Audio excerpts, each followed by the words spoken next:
Your company has a net zero target or corporate footprint reduction commitment. Congratulations. And now, as you start researching how to get there, you're quickly realizing that guidance for accounting and reporting value chain emissions based on real-life examples is hard to come by. The good news? You are not alone in wondering how to reduce the carbon footprint of your value chain, or in trying to determine how to credibly report on the positive impacts that you are making. This is where programs fostering collective action and consensus-driven best practice guidance, such as the Value Change Initiative, can help. To date, the landmark output of the Value Change Initiative is a guidance document, which introduces the key concepts of interventions, supply shed, and causality to overcome accounting challenges when traceability is limited.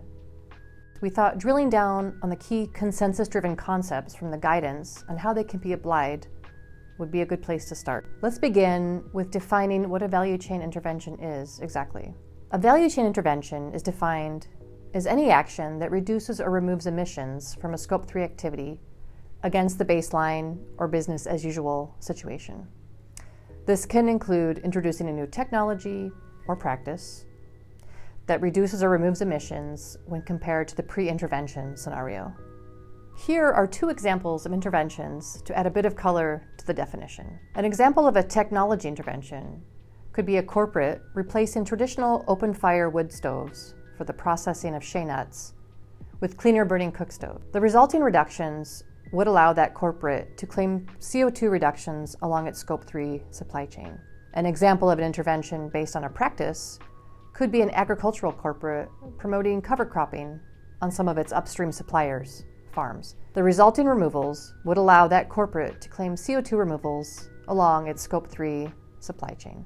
Now imagine that a corporate selling, say, a shea butter end product decides to facilitate an intervention replacing traditional open fire stoves that are both polluting to the environment and harmful to the users with cleaner burning and more energy efficient cook stoves. This will reduce the greenhouse gas emissions associated with the boiling processing of shea nuts.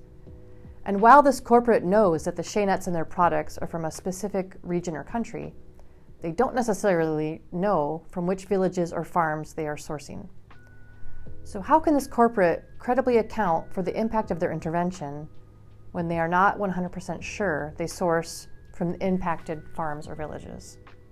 Key concepts to overcome the traceability challenge here are the supply shed and causality. And we will be exploring those terms and how they can be applied in the next videos.